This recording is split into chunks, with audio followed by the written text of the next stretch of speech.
So see that? See how deep that is over there?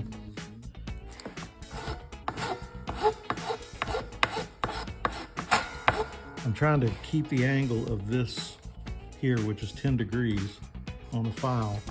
And I'm just using the strings as a guide. And yes, I'm cutting into the strings because I'm not caring about those strings. But I do not want. Yeah, then I'll take it off and polish it. You hear when I'm clacking on this string? Yeah, I'm grinding on it. But that's why the first set of strings is always expendable for me. Setup strings. Yeah, setup string. That's what I like to call them.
Be true.